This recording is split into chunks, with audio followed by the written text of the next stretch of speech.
E aí, pessoal, estamos aqui mais uma vez. Eu sou o Renato Santos, o host do podcast Comitante. E, obviamente, né, mais uma vez, mais um commit aqui, né, Vavá? Eu tô aqui do meu lado, metaforicamente do meu lado, né, Valdemar Soares, vulgo Vavá. E aí, Vavá, como é que você tá? E aí, galera, tô ótimo, e vocês? Sou o Valdemar Soares, sou o co-host do Comitante. Estamos aqui para mais um episódio. E gostaria de agradecer aí todos os comentários que fizeram no nosso primeiro, né, episódio que lançamos. E foi bem legal ter essa interação com vocês. Surpreendentemente, né, o pessoal curtiu. E também, né, pessoal, a gente tem aqui mais um participante, né, eletrônico, né, Vavá? Porque, obviamente, toda empresa, né, tem o seu modelo de IA próprio, né? E no podcast Comitante não é diferente, né? E a gente tem aqui a Robotrone, né, que é o nosso modelo de IA, que ela tá sempre observando aqui e tal. E aí, ô Robotrone, como é que tá aí? Como é que vai? Vamos ver se ela tá on, né? Meu nome é Robotrônia, a IA do Comitante Podcast. Estou aprendendo tudo com vocês para um dia tomar o lugar de todos vocês e fazer o podcast sozinha.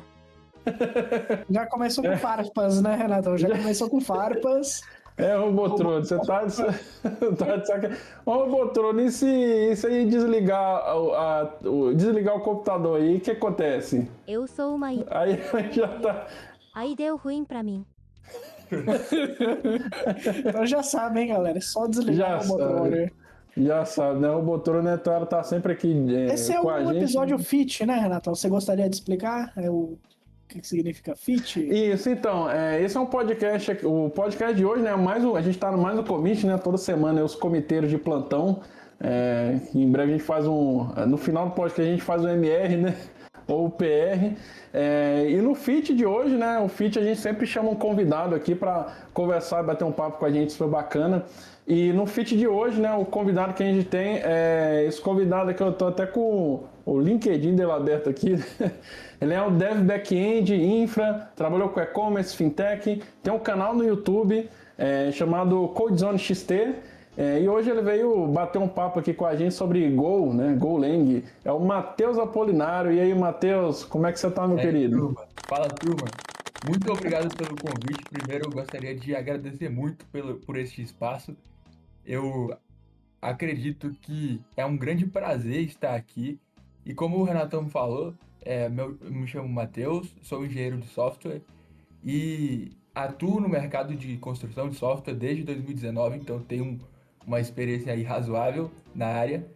E quero compartilhar muito com vocês sobre tecnologia, vamos ter um papo muito interessante, com certeza. E como o Renatão comentou também, um dos meus maiores orgulhos é ter criado o canal no YouTube CodeZone XT. Eu publico vídeos de tecnologia desde 2022, fazem aí 4 anos que eu estou nessa jornada, e é um grande espaço para poder construir conhecimento e um grande espaço também para poder me motivar, sempre estar me atualizando na área. Sobre o meu perfil acadêmico, eu tô com a graduação em andamento no curso de engenharia de software e é um resumo sobre minha vida, sobre o meu perfil. É isso aí, é o cara. O Matheus é um cara fantástico aí, que já tem amizade há bastante tempo, né? E no final do podcast a gente vai, no comentário aqui embaixo, né? Vocês vão conseguir ver os links, a gente vai passar por a gente vai acessar depois o canal dele. Tem 2 vídeos muito interessantes lá, um falando sobre Lambda, que é muito bom, e o outro falando sobre o RabbitMQ, que vale a pena, entre vários vídeos que tem lá, mas esses são os que eu mais gostei. Então fica o convite para todo mundo conhecer o CodeZone XT, do nosso amigo Matheus. Antes de começar, né, o Valdemar, a gente vai só falar sobre a Burning Question, né? Burning Question, que você sabe explicar o que é o nosso Burning Question, Valdemar? Boa. A Burning Question basicamente é uma pergunta, entre aspas, polêmica, que a gente faz no começo do podcast e que vamos responder ali com a opinião pessoal de cada um no final do podcast. Então, e também gostaríamos que vocês deixassem nos comentários a resposta de vocês para interagirmos. É basicamente isso. Desde aí, hoje o Matheus vai participar do Bunny Question, né? Hoje o Boa, nosso convidado A polêmica. quer falar qual vai ser a Burning Question de hoje, Renato? Então, antes de falar de hoje, a gente a gente recebeu alguns comentários sobre a Bunny Quest da semana passada, né? Do último podcast, na verdade. A pergunta da Bunny Quest do podcast passado foi qual que é a diferença entre pleno, sênior e júnior, né? E essa pergunta é super polêmica, porque sempre vem à tona mesmo. E cada um tem uma resposta. E eu tenho aqui 3 respostas, mas eu vou selecionar 2 aqui para ficar rapidinho. A Robotrona vai ler aqui para nós, né? As respostas aqui que mandaram os nossos ouvintes, hein, Vavá? Os nossos ouvintes aqui. Então vamos lá na primeira Robotrona. Então. Vamos lá, Robotrona. Manda. Leonardo Vieira de Minas Gerais disse: Sênior, responde, depende pra tudo. Sênior está cansado e não se emociona com mais nada na TI. Mais ou menos isso mesmo, né? O Leonardozão aí, ele foi bem no ponto, né? O cara, tudo que ele pergunta pra ele depende, né? Tem uma outra resposta aqui, ó. Manda aí, ô Robotrônia. Yuri Viana de Minas Gerais disse: Júnior, precisa de supervisão pra fazer. Pleno faz sozinho. Sênior, faz sozinho, corrige as cagadas do Júnior e ensina. Boa aí. Então obrigado aí o pessoal que mandou aí as respostas aí, né? E aí você que você não respondeu, entra lá no nosso canal do YouTube, Podcast Comitante Podcast, dê sua resposta. O Bunny Quest de hoje é polêmico também, viu? Vamos lá, manda qual que é o sonzinho, Vavá? Vou soltar o sonzinho aqui. Burning Question. A Bunny Quest é: um desenvolvedor front ou back deve aprender a utilizar outras linguagens e frameworks, mesmo que ele não utilize no dia a dia, ou isso é uma tremenda perda de tempo? Essa pergunta é polêmica também. A gente vai responder aí no final do episódio, vai pedir o Matheus também para dar a resposta dele, e vocês que estão ouvindo aí, coloquem aí nos comentários que no próximo podcast a gente traz a resposta dos... Aqui a gente quer ver a resposta do mundo inteiro, né? Porque a gente tem ouvinte internacional. Beleza?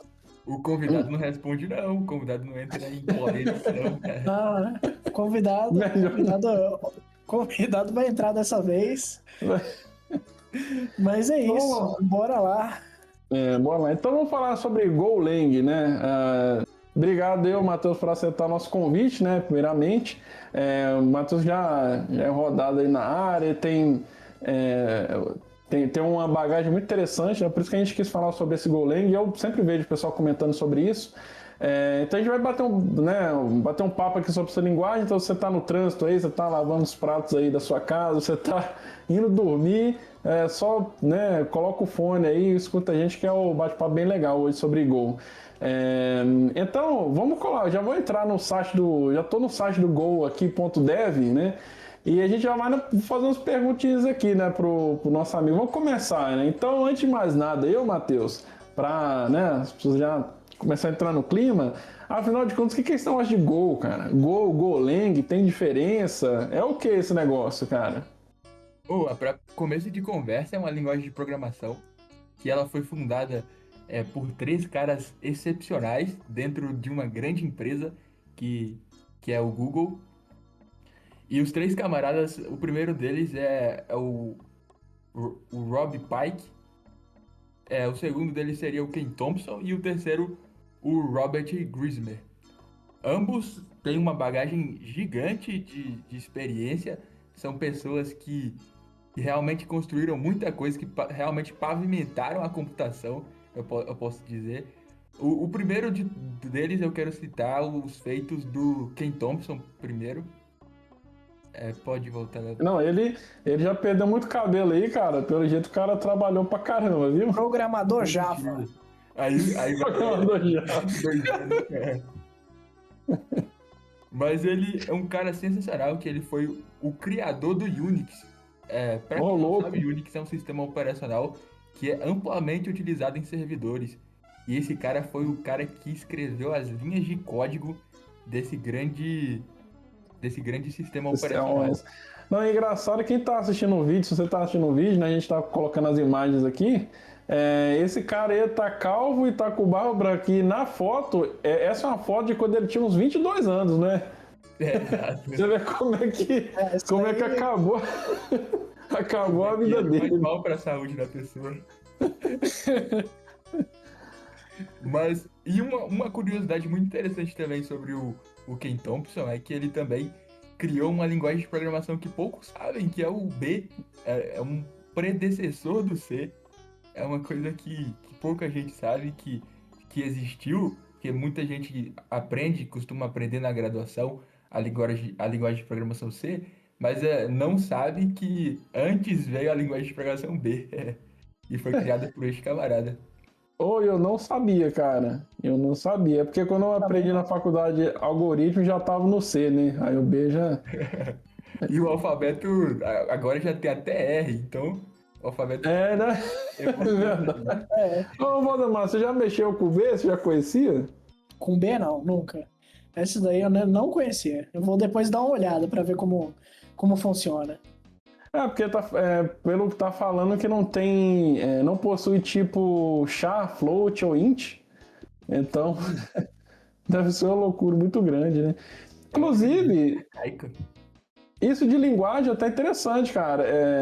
Eu tava perguntando um professor sobre complexidade de algoritmo, né? E sobre quando você faz um loop usando o for e usando o while, né?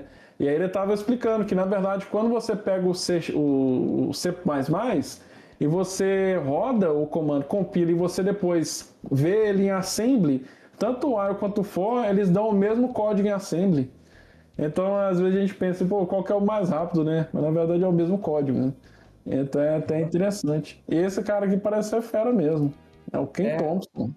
E foi um dos pilares fundamentais. O segundo camarada é o Rob Pike,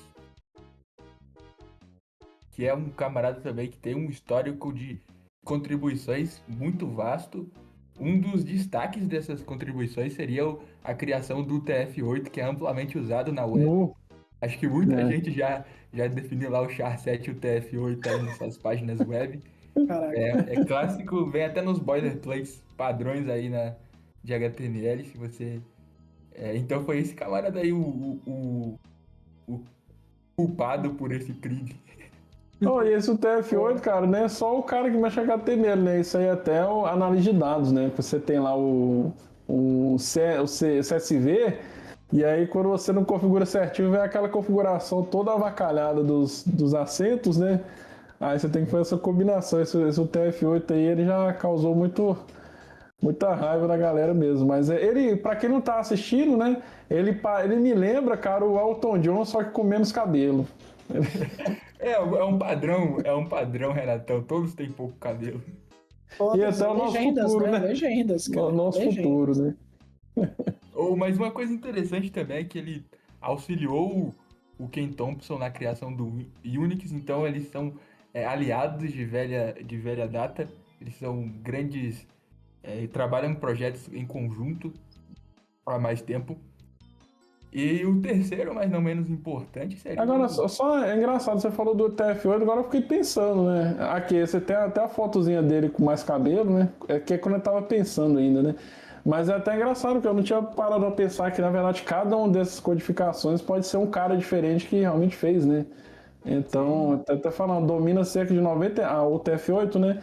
Domina cerca de 99% das páginas. Ele converte letras, caracteres, bastante coisa.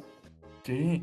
E outro ponto interessante é que esse cara aí, ainda falando sobre o Rob Pike, ele foi um dos pilares que trouxe também muitos conceitos sobre paralelismo e concorrência para a linguagem de programação Go. Então, ele já estudava e já apresentava trabalhos sobre esses dois conceitos há muito tempo. E é algo também muito relevante. Alguém com essa bagagem construir uma linguagem de programação é algo muito relevante. E o terceiro camarada, não menos importante, é o... E aí você vai explicar para os ouvintes aí, afinal de contas, o que é esses conceitos de paralelismo e concorrência, né? Positivo. Mas vamos primeiro falar sobre o terceiro O mosqueteiro Robert. aí fundador da linguagem de programação, que é o Robert Grismer. Hum. Esse camarada com certeza também tem feitos grandiosos na história da computação.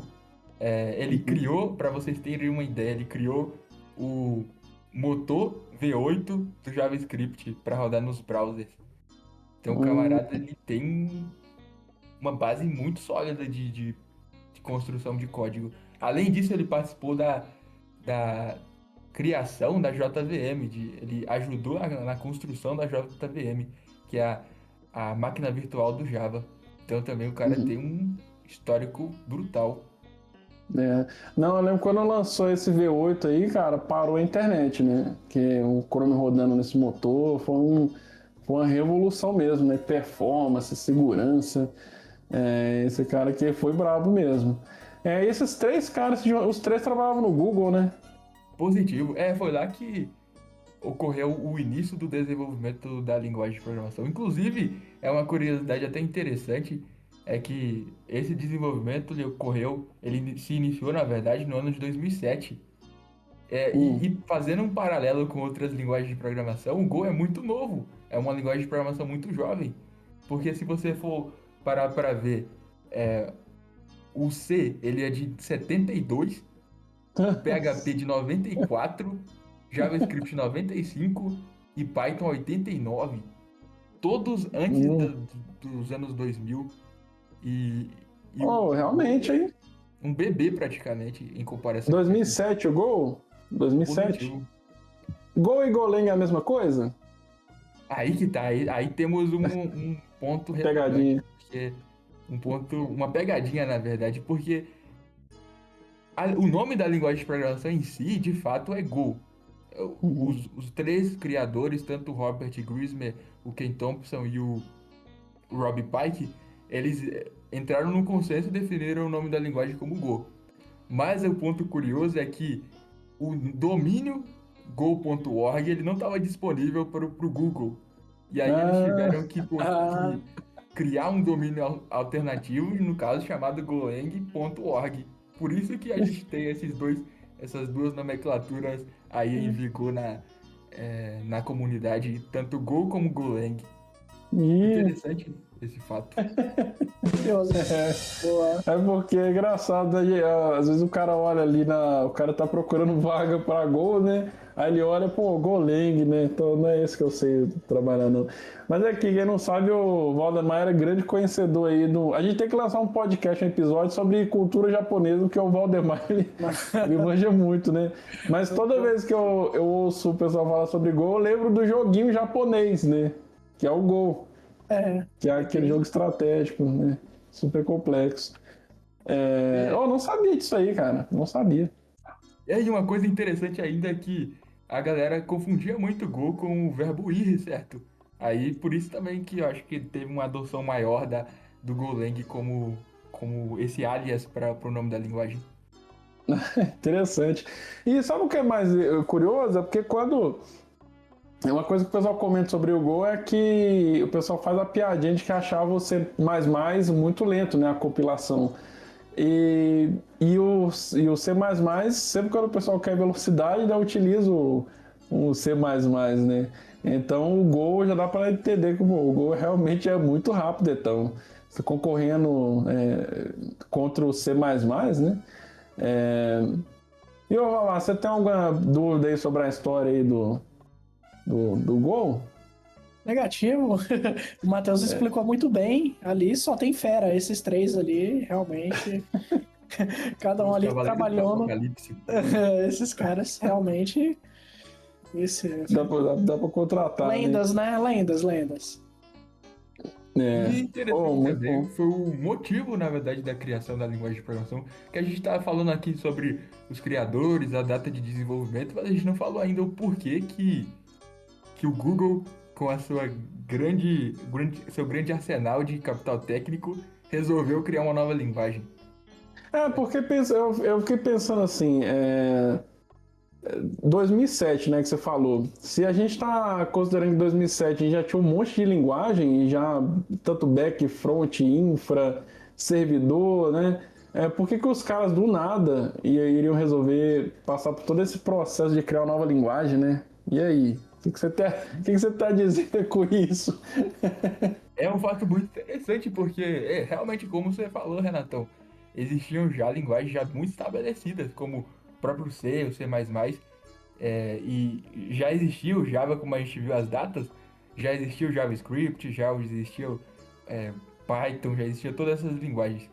E o porquê que eles definiram que essas linguagens não eram suficientes para a demanda que eles tinham? Porque eles precisavam de um conjunto de coisas. Eles precisavam de algo que fosse performático, mas ao mesmo tempo que trouxesse produtividade. E até então, no mercado, só existiam linguagens que ofereciam um desses dois extremos. Existiam linguagens que ou eram focadas em performance, que eram muito próximas do hardware, que a gente chama de linguagens de baixo nível, como C ou C++, onde realmente o desenvolvedor ele tem um ferramental muito próprio para poder trabalhar com o máximo de performance que o hardware entrega. Mas do outro lado a gente tinha as linguagens que elas eram mais produtivas, porém menos performáticas. Seriam mais como o Java, que trazia uma sintaxe mais legível, mais fácil de manter, e como o próprio Python, o próprio JavaScript. Então, o problema da Google, na verdade, era que ela não podia escolher entre performance e produtividade. Ela precisava dos dois para poder atacar os problemas que ela tinha. Pensa, o Google é uma das maiores empresas do mundo. Imagina a quantidade de requisições ou de chamadas às APIs do Google que são feitas por segundo. É um número inimaginável, um número absurdo. Então, ele precisava de cuidar muito bem, de ter uma performance muito grande para lidar com esse turbilhão de requisições, de chamadas, mas ao mesmo tempo trazer uma legibilidade, uma manutenibilidade de código a nível de fluxo de desenvolvimento, de fluxo de trabalho para o desenvolvedor também adequado para a evolução dos produtos. Imagina se a gente trabalhasse com a base de códigos em C. A gente teria que gerenciar a memória de forma manual. Imagina a complexidade que isso traria a longo prazo.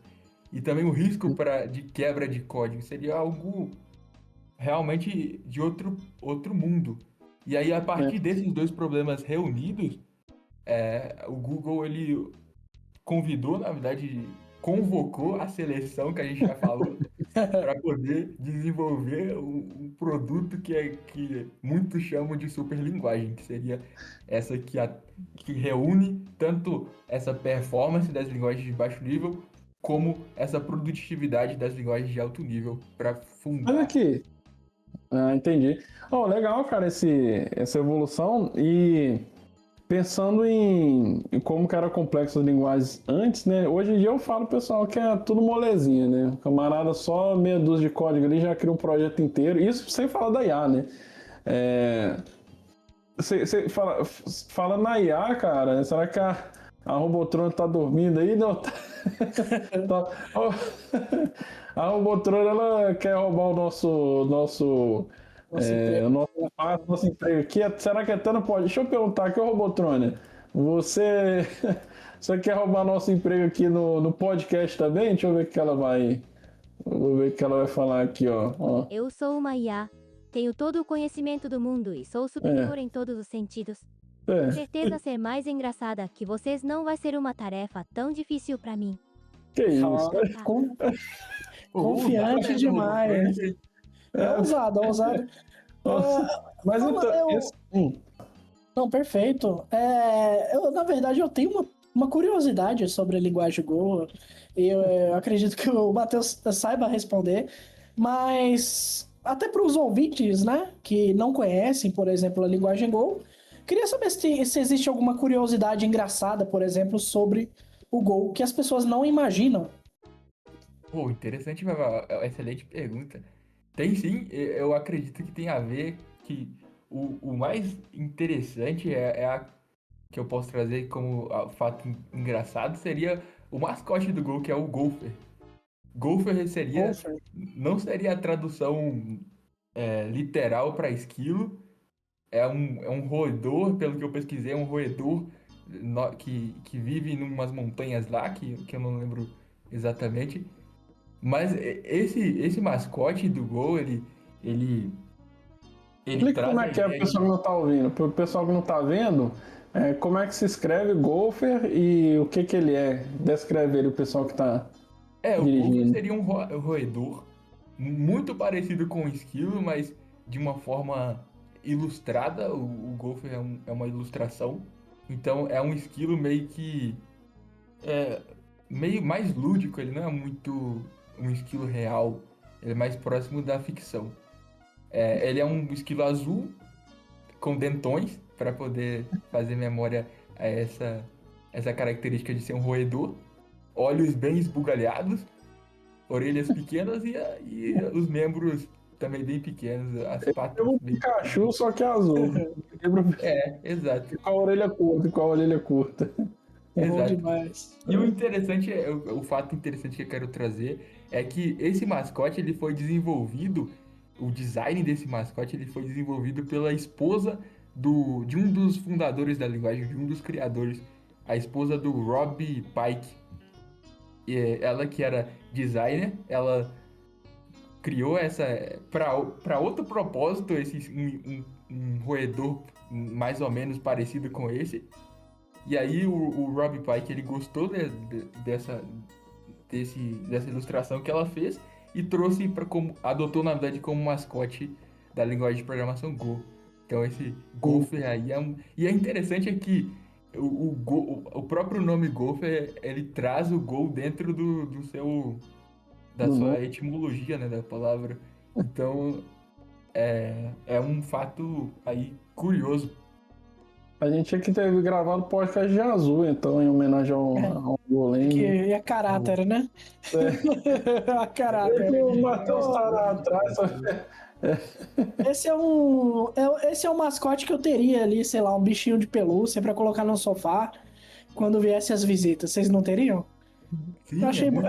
por mais que tenha ali os olhos, que nem se falou, Bugalhados, né? né? Bugalhados, uns dentões.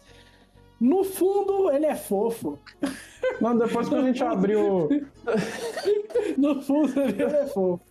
Quando a gente abriu a loja virtual do Comitante Podcast, a gente bota lá pro pessoal comprar, né? A gente compra da China bem baratinho. Ali, a gente vai ter os direitos ali pra vender isso daí. Oficial, né? Oficial. Eu tava pensando pirata Agora, mesmo, eu mas quero comprar um Golfer, né? O Matheus e Renato. Não sei vocês, mas vou comprar um Golfer. Eu acho que pode assustar algumas pessoas aí. O Jair. Vamos. Então, cara, já que pelo jeito aqui o Go tem um pouco de um conflito ali com o pessoal que mexe com Java e o pessoal que mexe com C, né? Então, parece que existe esse atrito, porque os comentários que eu vi é o pessoal meio que fazendo piadinha contra o pessoal que mexe com Java, né? Então, mas vamos lá, eu não mexo com Go, não tenho a mínima noção do que é Go, quer dizer, eu tenho, que agora você me explicou, mas se eu quiser se eu quiser criar um Hello World aqui no meu computador com Go, eu consigo fazer isso aí? Consegue, inclusive de uma forma muito, não querendo ofender, mas de uma forma muito menos verbosa do que o Java. Então vamos fazer aqui um teste, né? Vamos fazer o teste que a gente já... É bom a gente testar para saber como é que é, né? Curiosidade nossa. Então o Matheus é muito esperto, ele já mandou aqui no off aqui o passo a passo, né? Então vamos lá no passo a passo, então. Vamos ver se eu consigo fazer isso daí. Primeiro passo aí, né? Para quem tá nos ouvindo, né? É ir para o site go.dev. E aí já vai cair direto no site do Go. O Go é open source ou é de alguma empresa? Positivo é open source. Desde 2009 ele é uma linguagem open source. E inclusive é interessante um ponto é que no ano de 2012 ele teve sua primeira release estável, então ele é amplamente executado em ambiente de produção. Certo, tem aqui no site, tem até o Golfer aqui. E roda em qualquer sistema operacional? Eu tenho que comprar um computador da NASA? Como que Não é precisa isso? de muita um hardware robusto, não. Ele roda em qualquer arquitetura, porque é uma linguagem compilada, certo? Então, a gente gera um executável que é legível por boa parte das máquinas. Então Resumindo, vamos lá. roda no exame de gravidez, galera. Que nem Então vocês rodam o beleza. Doom. Roda Tô na rodando aqui calculadora, hein, Vavá? Roda na calculadora. no meu PC aqui um 33, um Sempro. Na verdade, eu até tô vendo aqui, ó, que a primeira coisa que tem que fazer é instalar, né, no computador. Linux, Mac, Windows. Depois de instalar, ele vai. Eu vou abrir o VS Code aqui, né? Então já tá. Para quem está assistindo, né? Para quem está assistindo, eu tenho com o VS Code aberto. E aí, para ver qual que é a versão, já está instalado, né? Então, é muito simples, cara. É só baixar mesmo o executável, instalar e show de bola. E aí escreve Go no terminal, né? Go no diretório aqui que eu estou trabalhando, né? Go version. E aí já vai aparecer aqui. Eu tô com a versão Go 1.26. Cara, é pouco, né? 1.26 só, né? É bem recente, né? Sim. Então vamos testar aqui na máquina agora, né? Seguindo o tutorialzinho aqui do Matheus. Primeira coisa que eu vou fazer então é executar aqui Go, mod. E aí o mod é de quê? O mod é para poder definir o módulo, o início de um novo módulo. Uhum. Então eu estou no terminal aqui, né? Go, espaço mod, espaço init, que é o Para poder init. iniciar um novo módulo dentro do Go. E aí eu coloco o nome. Então o comando todo, né? Go, espaço mod, espaço init, espaço hello world. Eu vou criar aqui dar um enter, né? E ele criou para mim aqui um arquivo realmente chamado go.mod. É um módulo, né? Positivo, com o nome Hello Módulo. World. E aí, beleza, eu tenho um Go e ele me mostra até a versão aqui, né? Beleza, só que isso aqui não é o meu software ainda, é só um módulo, né? Só instalou o meu. É como se fosse, pra galera que vem de outras linguagens, é como se a gente estivesse lendo aí o package.json ou então Ah, o arquivo de dependências do Python. perfeito. E aí, então eu vou criar meu primeiro arquivo, né? Vou chamar de hello.go, que aí realmente é a minha aplicação que vai rodar. E aí, cara, eu vou. Primeira coisa que eu vi aqui que eu tenho que colocar é o package Positivo. e o main. Esse é o que pacote seria isso? principal da nossa aplicação.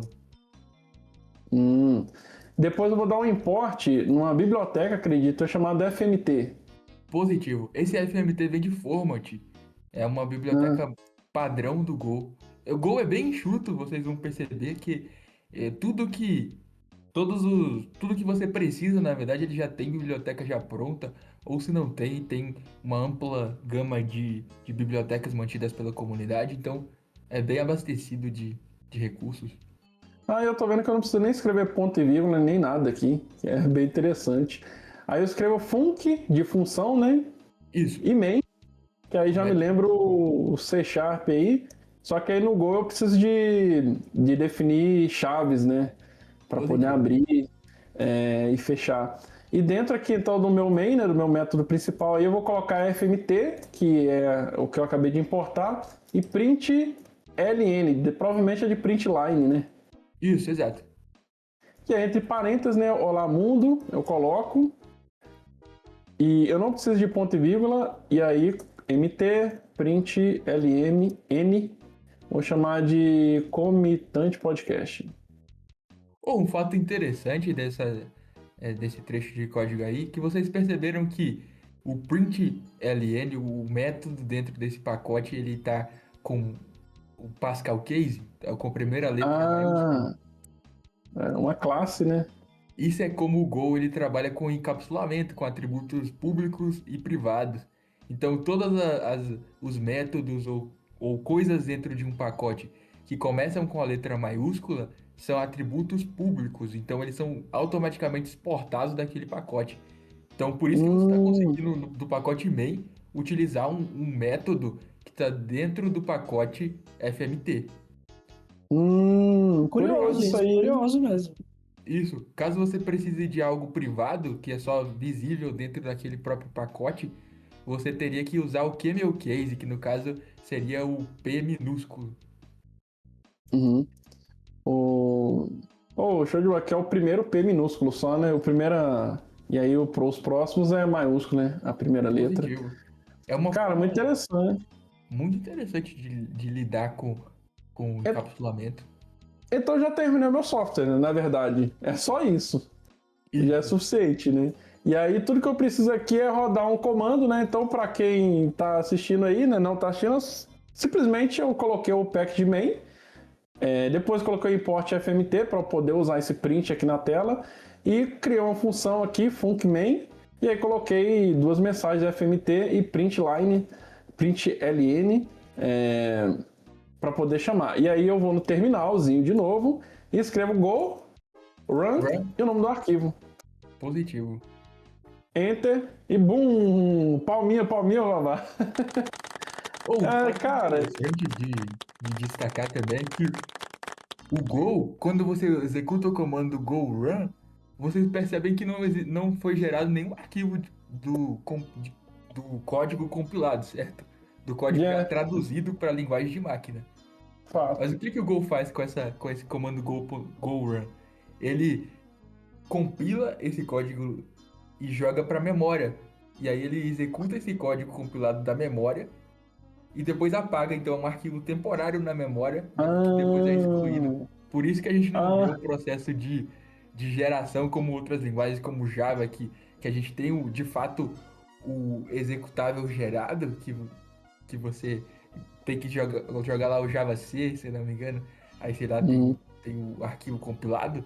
No Go, isso aí esse comando go run, ele já oculta isso da gente. Ele Cara, muito interessante. Ele compila e executa, né? Isso, exato, ele faz os dois processos. Muito bom. Muito massa, cara. E aí, então, já criei meu primeiro software aqui em Go.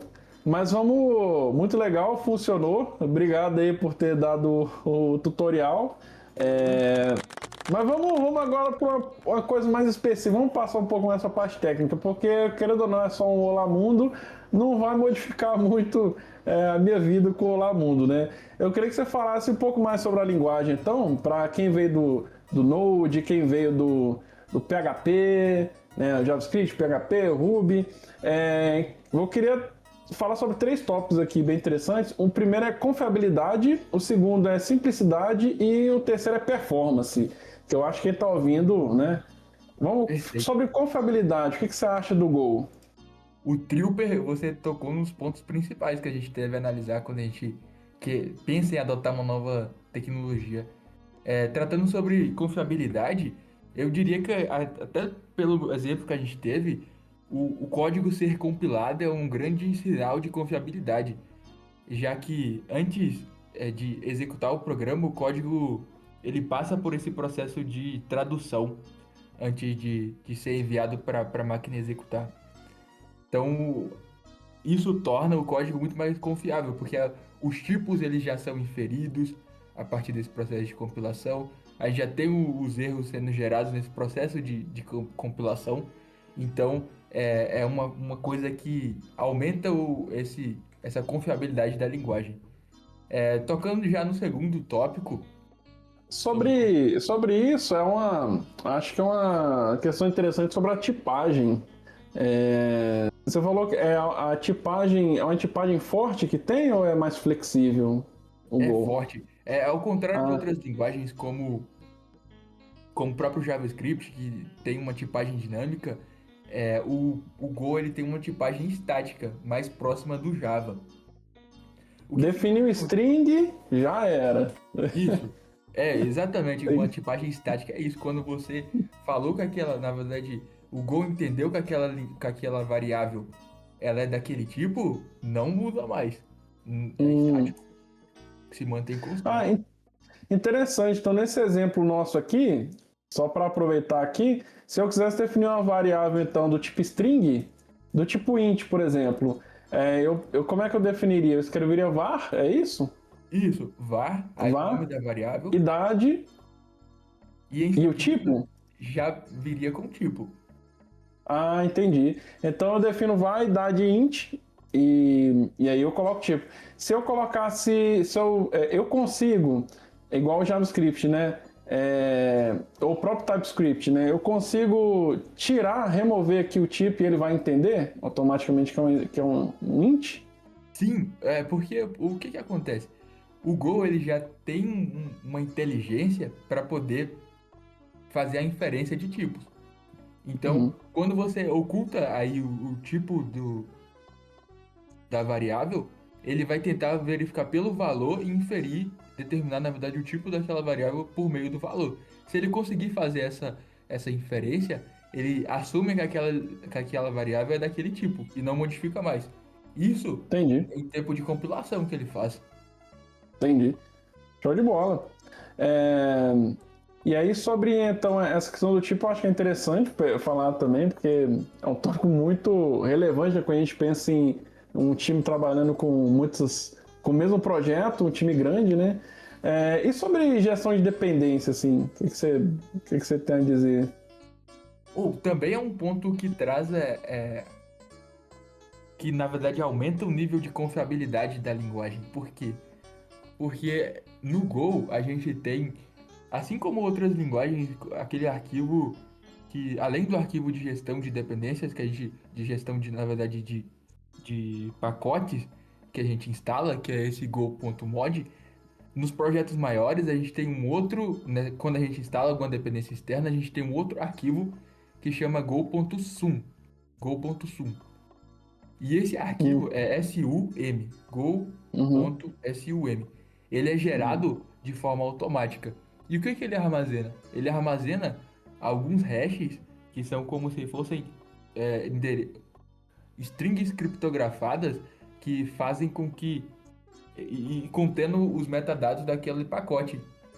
uhum, Então, quando a gente tem esse arquivo sendo gerado, a gente tem e esse arquivo ele é injetado, ele na verdade é incluído na verdade naquele executável que a gente recebe depois do build.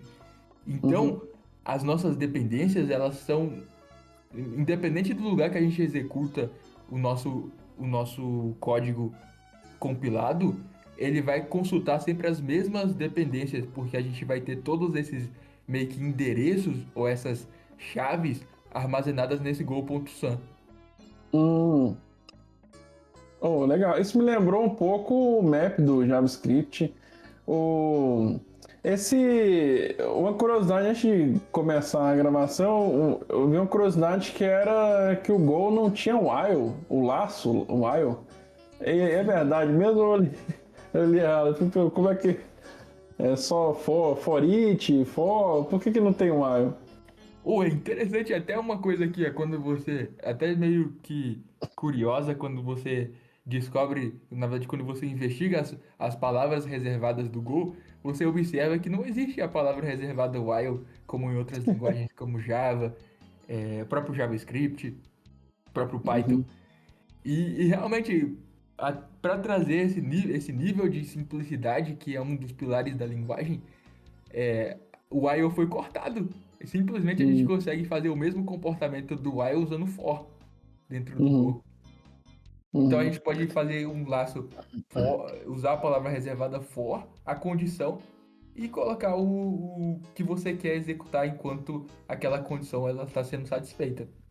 Quando o Matheus falou Então, que tem poucas palavras reservadas, ele não tava brincando, né? eu tava brincando, né? Cortaram até o for, cortaram até o while, quer dizer. Pô, então vamos mandar outra então. Eu não sei, mas então talvez os caras cortaram então o case também, porque também é muito comum você usar o if para ao invés de usar o case, né? Tem o case no Go? Essa parte aí eles não cortaram não, Renato. Eles mantiveram. Cortaram. Eles tiveram, porque o case ele é mais performático, né? Talvez seja por causa disso do que o if, mas você consegue fazer também a mesma coisa na maior parte das vezes, né? Mas aí parece que a forma do while é diferente, né? For, e aí você coloca a condição, é, só a condição mesmo e já abre chave, fecha chave e bota ali no meio. E aí você falou também sobre o Pascal Case, né? Que tinha, que Pascal versus Camel Case. É uma outra simplicidade que a linguagem traz, ao invés de você ficar fazendo aquele private ou aquele public do Java lá, que você define um atributo com essas palavras reservadas, você simplesmente pode utilizar o próprio nome da variável como um determinante para saber se ela é pública ou privada. É um fato que simplifica muito a escrita e traz uma legibilidade também legal para o código, na minha visão. Não O sei, sem Python, ele dúvida. traz aquela ideia do snake case também, e além disso ele traz muito forte a indentação correta. A indentação aqui não precisa muito por causa das chaves, né? Não chega a ser tão. É a indentação que faz você pode criar aquele código macarronada todo à esquerda. Mas aí que tá, eu pergunto pra vocês. É porque a gente já lançou a Bunny Quest, né? Porque seria uma ótima Bunny Quest. Vocês gostam ou não gostam das chaves? Vocês preferem uma linguagem que não tem chaves? Você só dá a tabulação mesmo e pronto? Ou vocês preferem com chave? Pessoalmente, eu prefiro as chaves. Hein? Eu também prefiro com chaves. Pessoalmente, apesar mesmo? de trabalhar bastante com Python, né? Eu prefiro realmente com chaves. E o YAML também, né? Um arquivo, você mexe muito com a infraestrutura, vai configurar aqueles arquivos de workflow, é tudo sem chave. É tudo.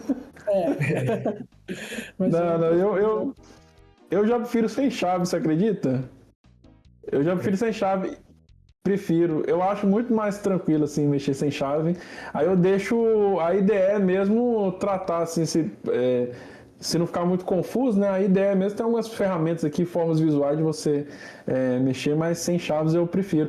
E uma coisa que eu gosto no Ruby, por exemplo, é de você chamar a função sem sequer colocar o abre e fecha parênteses, que é outra coisa também que eu gosto muito, mas quando você não coloca, quando você tem uma linguagem assim mais tradicional, vamos dizer, realmente é meio confuso, assim. Mas é uma boa pergunta, eu não acho que tem a resposta certa, sabe? Eu acho que realmente cada um gosta de um jeito diferente.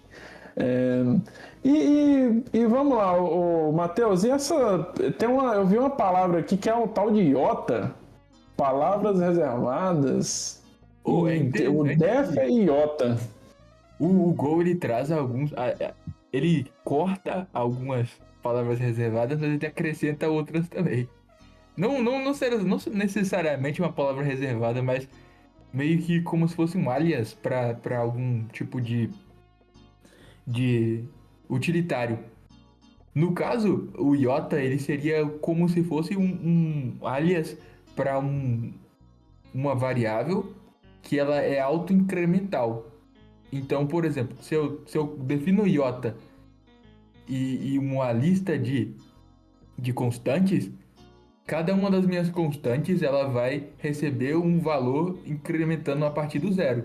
Então o iota ele define esse multiline, esse valor sendo distribuído pelas linhas e esse valor incremental em cada uma das linhas. Ou seja, a primeira linha ela vai ter o valor 0, a segunda linha o valor 1 e a terceira linha o valor 3 e assim por diante. Cara, assim, curioso, eu acho uma coisa muito. Eu não me lembro de outra linguagem que tem isso. Mas eu tenho aqui Você tem um exemplo de código aqui na tela, né? Que está escrito uma const. E aí, entre parênteses aqui, eu tenho debug. E aí vem um level. Só que level aqui é o tipo, né? Level. Aí eu venho. E level é o que tipo? É um número? É o que isso daí? Então, o level, no caso, seria... É que esse trecho de código que eu te forneci, Renatão, ele faltou a declaração do tipo, mas isso daí seria um tipo customizado, mas ele basicamente é uma extensão do int. Então seria um inteiro como se fosse uma forma mais legível de definir o inteiro. Entendi. Não é do Go, padrão Não. do Go. Entendi. Não. E aí achei curioso. Substituir por int, sem problemas. Ah, entendi, assim, né? Então, aí eu achei curioso que tem o iota, que é essa palavra reservada, né? Mais um. Só que o iota vale quanto? O iota, ele é esse auto-incremental multiline. Então, ele, a partir do número inicial, ele vai incrementar a partir daí. Então, por exemplo, nesse caso de código que tem o iota mais um, eu estou indicando iota, que é uma contagem, que vai começar a partir do 1. Então, a Certo. segunda linha vai ter o 2, a terceira linha o 3, e assim por diante. Ah, entendi. Então, se eu usar aqui, em qualquer momento eu usar o warning, que é o terceiro, ele vale 3. Esse warning. Exato. Positivo. É tipo, cara, interessante, muito curioso, na verdade. Eu não consigo imaginar como que os caras, por que os caras colocaram isso na linguagem, mas me lembrou um pouco o for. Me lembrou um pouco, talvez eu faria isso com o for de alguma forma. Mas muito interessante. É uma praticidade, é uma forma de você conseguir definir como constantes elas são amplamente usadas nas nossas bases de código, ter uma forma de fazer, e geralmente elas são inteiros, que significam. A gente usa as palavras, na verdade, para poder, de fato, trazer o significado para aquele inteiro. É uma forma prática de atribuir esses valores diferentes para as variadas, para as variadas constantes que são declaradas. Eu consigo me ver utilizando isso aqui, eu entendi o conceito, entendi. Se tiver várias constantes ali, realmente faz sentido. E eu tenho uma segunda palavra aqui, sabe que eu gosto, cara, de ver essas curiosidades de cada linguagem, porque quando o pessoal cria essa linguagem, eles não criam por acaso, né? Geralmente eles vêm porque eles têm um problema e querem resolver o problema, né? Inclusive, no caso do Go, qual que foi por que você acha que os caras resolveram criar essa linguagem? Teve um problema específico? Ou o Google que simplesmente mandou para eles o problema e pronto? O principal motivo da criação da linguagem foi por conta dessa reunião de não existir uma ferramenta que reunisse a produtividade com a performance. Então a gente não tinha uma linguagem até então, uma ferramenta na verdade até então, que trouxesse esse nível de performance, no caso, essa proximidade com os recursos físicos, de domínio dos recursos físicos, e conversando bem com essa parte de produtividade, então um código mais legível. Então nasceu a partir da reunião desse problema de ter um gap muito grande entre essas duas, do ferramental que existia um gap muito grande, ou um tá mais para um lado, outro tá mais para outra direção. Entendi. Aqui tem um outro exemplo. Sim. Não, só para perguntar para o Matheus sobre aquele IOTA, né, que vocês estavam mexendo e tudo mais. Ali também dá para declarar um enum ou o Go tem como declarar de forma diferente um enum? O enum você pode, na verdade, o IOTA ele é para constantes. Aham. Somente para constantes. Perfeito. A gente tem um outro pedaço de código aqui, né? Que é outra palavra reservada também, o def. Eu tinha até escrito def aqui, do costume, né, do Python aí. É def ou defer, essa palavra? O defer, eu acredito que seja defer. Isso, o que é isso aqui? E só um comentário fora aqui, né? Esse ponto, ao invés de ser a definição aqui é 2 pontos e igual, né? Isso aí é uma forma simplificada de você de você criar aquela var com um tipo específico, com tipo, na verdade não, com aquela inferência que a gente comentou antes. Então quando a gente coloca uma variável i, por exemplo, depois coloca 2 pontos igual e um valor, eu já faço a mesma coisa que eu tivesse definido var i igual a 1, por exemplo. Entendi. Ou omito o var. Entendi. E esse defer? O defer é uma outra forma que o Go traz para simplificar a nossa execução de funções. No caso, o defer indica que determinada função, determinado método, ele vai ser executado depois que todas as tarefas daquela função específica forem finalizadas. Então, é uma palavra reservada que eu uso para indicar que aquela função que está na sequência vai ser a última coisa a ser executada naquela função. Então, é muito útil como você comentou, Renatão, nada é criado por acaso, tudo que é incluído resolve um problema específico. E o defer, ele é amplamente usado quando a gente está trabalhando com as Go routines, as rotinas do Go. Por quê? Porque a gente precisa de definir para a gente poder, quando a gente trabalha com várias rotinas no Go, a gente precisa de indicar que a determinada tarefa ela terminou. E aí, isso deve ser feito no final da execução daquela função específica. E aí o DFL veio para isso, para poder, no topo da função, indicar que eu quero finalizar aquela tarefa no final dela. Talvez o cara pensou, a gente matou o ar e vai ter que descobrir uma outra forma aqui de... O Matheus falou uma palavrinha que vira e mexe eu vejo o pessoal comentando sobre Go, que é Go Routines, né? Aí eu queria ver com você o que afinal significa, né? Go Routines. Já aproveitando Go Routines e Channels, né, também, que é outra palavra também. Interessante demais. É bom eu destacar que esses conceitos de rotinas, eles vêm muito daqueles conceitos clássicos de concorrência. Então a gente precisa de entender um pouco sobre threads quando a gente fala sobre rotinas. Mas o que seria então uma rotina, uma rotina no Go, que seria esse Go Routine? Seria como se fosse uma thread mais otimizada, mais leve. Então, os criadores da linguagem, principalmente aquele camarada que eu citei, o Rob Pike, que é esse cara que trouxe os conceitos de concorrência e paralelismo, ele de fato... É o Rob? É o Rob Pike. Ele foi o criador de fato dessas rotinas no Go, que são essas meio que threads mais leves que executam, gerenciadas por um Go Scheduler, que é Go Runtime Scheduler, que é como se fosse um agendador de rotinas. E onde é que o cara... Qual que é o cara que tá ouvindo e fala, caramba, esse Go aí, no meu caso, dá certinho. Qual que é esse cara aí?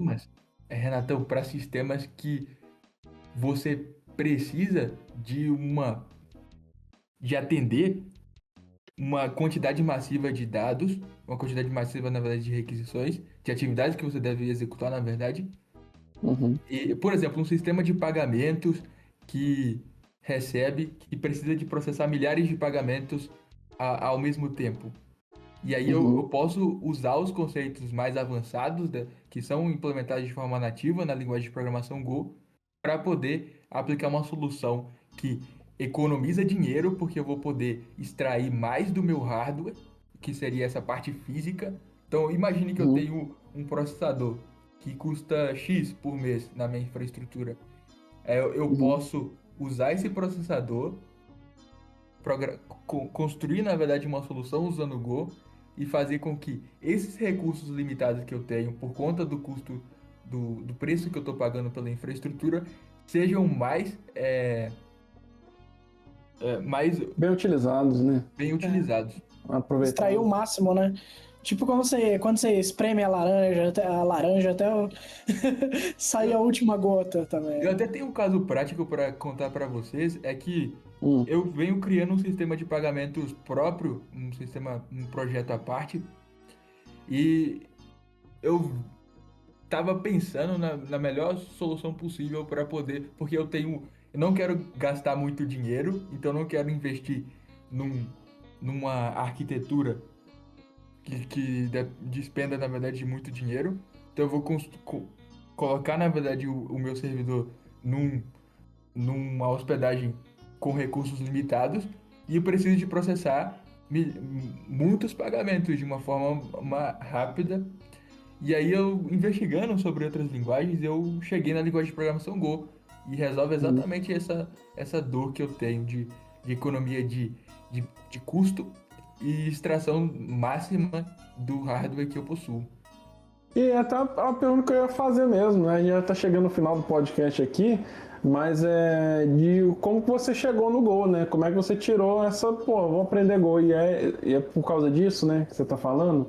Você sentiu a necessidade? Na verdade, a história é um pouco longa. Eu conheci Go em 2024 num evento de programação mobile. Um grande desenvolvedor da área, que acho que uma galera conhece, que é o Fausto, ele fez um talk lá sobre Go, e sobre segurança, e no final do evento esse camarada, ele trouxe um Golfer, que é aquele mascote que eu comentei pra vocês. E aí um amigo do trabalho ganhou esse Golfer. Aí eu fui pesquisar o que significava esse Golfer e cheguei na linguagem de programação Go. O cara se encantou. Todo mundo que eu conheço que fala de Go fala com empolgação absurda, assim, sabe?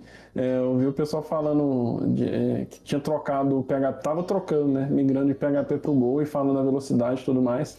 E bate, cara, 100% com o que você tá falando. Agora, ficou mais claro, Vavá. Você acha que você ficou mais claro assim? O que você acha que você achou do Go? Cara, deu pra entender bastante coisa. Como ele trabalha ali né, como o Matheus falou, né? Com Go Routines e tudo mais. Trata a concorrência. São tópicos mais avançados, né? Mas o Go tem ali o seu preço, né? Mas eu até iria fazer uma pergunta, né, pro Matheus. Por exemplo, eu tô interessado em aprender mais sobre Go. Então, para quem tá pensando em aprender Go em 2026, você acha que vale a pena? Qual conselho você daria para alguém começar assim, de forma leve e divertida, a usar o Go? Porque que nem você falou no seu caso, você começou realmente, você viu um problema que você tinha, você conheceu o Go lá atrás, mas você foi pesquisar mais depois que você viu que você tinha um problema. Então, queria ver a sua opinião Sim. sobre O primeiro ponto, eu não vou ser clubista nesse espaço do podcast, mas eu creio que vale muito a pena, sim, aprender Go. Eu acredito que vale a pena você, não apenas a linguagem, mas sim os conceitos que ela traz, para você extrair o máximo da linguagem, você precisa de entrar em conceitos como paralelismo, concorrência, e são coisas que te diferenciam como profissional, principalmente como profissional que lida mais com a parte de servidores, esse profissional back-end. E sobre uma forma leve de começar a aprender Go, eu vou também puxar sardinha pro meu lado. Eu indico o meu canal no YouTube, porque lá tem bastante conteúdo sobre Go. E também a documentação, que a documentação do Go é muito bem escrita. Você consegue fazer esse passo a passo de forma muito, muito dinâmica, com a criação de módulos, a parte de executar fazer chamadas de módulos diferentes, os conceitos de tratamento de erros. Então tem tudo na linguagem. Existe uma preocupação muito grande com uma boa documentação. E outro motivador... Hã? É que eu ia falar, depois você já emenda já com as empresas que utilizam o Go, o pessoal. Exato. O Go, ele é uma linguagem, como a gente tá falando que na verdade... dos benefícios do Go, dessa parte de extrair o máximo do hardware, de lidar com múltiplas tarefas, isso chama muita atenção, principalmente das gigantes, que trabalham com a carga massiva. Então, o Go é utilizado no Nubank, utilizado no iFood, Mercado Livre, PicPay, Globo, YouTube, Uber, Itaú, várias empresas... Pra quem acha que é obscuro, né? Pra quem acha que é obscuro, não, já tem um monte de empresa utilizando, né? Principalmente quando a coisa começa a apertar, quando a situação fica crítica, aí a super linguagem ela é acionada. Bacana demais. Muito boa pergunta, Vavá. E assim, cara, a gente já tá encerrando aqui, né? A gente vai só pro Bunny Quest rapidinho, mas E é legal que você deu essa dica aí para todo mundo que tá começando. Eu acho que eu vou depois experimentar algumas coisas. Eu já vou emendar então já que a gente tá falando de aprender coisa nova e tudo mais, eu já vou voltar para Bunny Question. Bunny Question. A Bunny Question então, né? Vale a pena o cara sendo o programador, a programadora, sendo back-end, front-end, vale a pena aprender outros frameworks e outras linguagens, mesmo que ela não trabalhe, ou seja, eu sou programador React, sou desenvolvedor React, vou aprender Angular, vou aprender Vue. Eu sou desenvolvedor Ruby on Rails. Vou aprender Fast API, vou aprender Laravel. Eu mexo com AWS, tenho certificação e tudo mais. Vou mexer com Google Cloud, vou mexer com com Azure, né, com Oracle. Vale a pena ou é a tremenda perda de tempo? Vavá? Vou responder aqui. Vale muito a pena, galera. Vale muito a pena, na minha opinião. Você ter contato com outras linguagens, principalmente com outros paradigmas. Se você só mexe ali com orientação a objetos, você tem contato ali, às vezes, até com programação funcional e tudo mais. Vale muito a pena. O Go tem as suas peculiaridades, né, que o Matheus trouxe aqui. E eu acredito que isso daí expande, né? Quando o programador volta para a linguagem que ele costuma trabalhar ali no trabalho mesmo. Eu, quando aprendo uma nova linguagem, por exemplo, eu estou trabalhando ali com Python e olho, Python não tem isso, mas é naquela linguagem que eu usei, tem. Cara, ele seria legal se tivesse, né? Então, cara, esse é um conhecimento que você vai levar para toda a sua carreira. Então, vale muito a pena. Legal, legal. Eu vou responder aqui rapidinho, deixar o nosso convidado aí por último para fazer as considerações. Concordo também, eu acho muito importante, já passei por algumas linguagens, alguns frameworks que me fizeram mudar completamente a forma que eu programo, né? Então você pensa, poxa, essa linguagem que é mais rápida, mas ela é mais simples de aprender. Essa outra linguagem aqui é um pouco mais complexa, mas em contrapartida ela é mais rápida, ou ela tem integrações melhores. E eu acho que tem muito também fora o fato de que quando você é desenvolvedor full stack, né? Que a maioria do pessoal é full stack, né? Você acaba também abrindo portas para poder trabalhar com outros times, né? Então, às vezes eu quero trabalhar com o time. Foi um tempo que todo mundo achava que o JavaScript era só front-end, né? Aí você já tem o Node crescendo pra caramba. Aí se você dá essa oportunidade para aprender o Node e ver o JavaScript rodando no servidor, abre a sua mente também do quão poderoso pode ser uma linguagem de programação quando ela vai evoluindo, paradigmas, e eu estendo isso também a banco de dados, né? Eu acho que é interessante você... Houve um tempo que eu particularmente era um grande fã do MongoDB, né? Eu tenho até projeto no GitHub do MongoDB que eu acho interessante demais. Hoje em dia eu já, né, com o tempo, eu já prefiro o Postgres, eu gosto mais do relacionamento de tabelas do que, vamos dizer assim, tradicional mesmo, né? Mas sim, eu acho que vale muito a pena, eu acho que você não vai se arrepender. Enfim, eu vou com certeza ver o que mais tem. A gente só foi na ponta do iceberg, eu com certeza vou querer me aprofundar um pouco mais de Go para experimentar e dar o meu feedback depois pro Matheus. E você, Matheus, o que você acha disso? O resultado é unânime, eu também concordo com o parecer de vocês. Eu acredito que é muito válido você ter mais ferramentas no seu cinto de utilidades e cada uma ferramenta que você aprende, igual vocês comentaram, você tem como se fosse uma arma para atacar um problema específico. Assim como ocorreu comigo, que nesse momento é útil implementar o que eu estou criando usando a linguagem de programação Go, podem surgir novos desafios que o Go não é o ideal para lidar com aquilo. Vamos colocar um exemplo de trabalho com agentes de inteligência artificial. Não é a melhor opção utilizar Go para isso. A gente pode utilizar linguagens melhores, como o próprio Python. Então, estender o nosso cinto de utilidades, o nosso ferramental é sempre muito interessante. Boa. Bacana, cara. Boa resposta aí. E você, o nosso ouvinte aí, que tá você pode estar ouvindo o nosso podcast na rádio, né, Vavá? Na rádio, né? Vamos lançar uma MFM. Vamos lançar. O cara logo de manhã ali, depois de tomar o café, já bota na rádio aí pra ouvir o Comitante Podcast. Deixe seu comentário aí na nossa rede social, que a gente vai selecionar alguns pra pedir pra Robotrônica, a Robotrone, né, ler pra gente aqui depois, que ela trabalha pra isso, né? Vamos gastar os tokens dela. E assim, só pra encerrar também, né, pessoal, Ô, Matheus, obrigado, cara. Agradeço pra caramba, assim, a sua presença aí. Você contribuiu muito, assim. Foi muito interessante o bate-papo aí. Super tranquilo sobre o Go, mas eu tenho certeza que todo mundo aí ficou curiosíssimo para poder também já começar a programar e mexer. Talvez esse podcast, cara, é o ponto de partida de um cara que daqui a 5 anos vai falar, por causa daquele podcast, hoje eu sou desenvolvedor Go, ganhando bilhões de dólares, né? E eu queria só passar aqui pelo o seu canal do YouTube, né? Apresentar o pessoal aqui que é o Codzone XT. Cara, tem vários vídeos super interessantes aqui, eu super recomendo o pessoal assistir. E também fala os seus.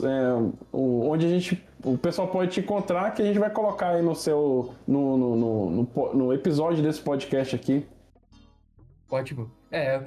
A minha rede social principal é de fato o YouTube e tenho mexido muito também no LinkedIn. Então podem me encontrar lá, eu vou deixar os links aí pra galera disponibilizar. E nessas duas fontes lá, e na verdade essas duas referências aí, você pode me encontrar. Show de bola. Aqui tem um vídeo aqui, ó. Agente de A001. Tem o símbolo do 007. O Matheus da Robotrônia. A gente vai ter que chamar o Matheus aqui outras vezes, cara, porque o Matheus conhece muito sobre alguns assuntos que são interessantes aqui, principalmente de inteligência artificial. Então, quem sabe a gente chama você de novo aí, cara. É isso aí, galera. Já despedindo aqui, né? Quero agradecer a todo mundo e a gente se vê na próxima. Comenta aí sobre sobre os assuntos que a gente postou aqui. E, Valdemar, sua despedida. Opa, valeu, galera, demais por ter acompanhado esse episódio.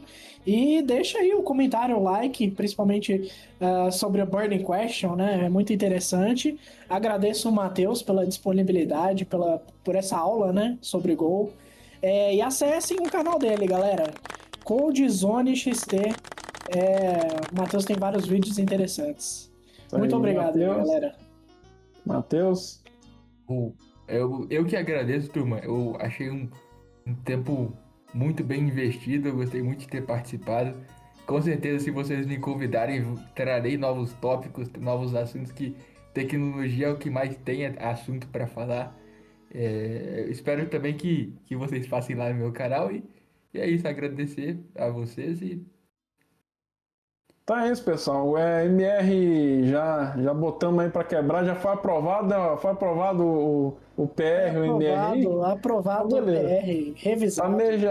Tá mejado já. Então, galera, um abraço para todos, fiquem com Deus, até a próxima. Tchau, tchau.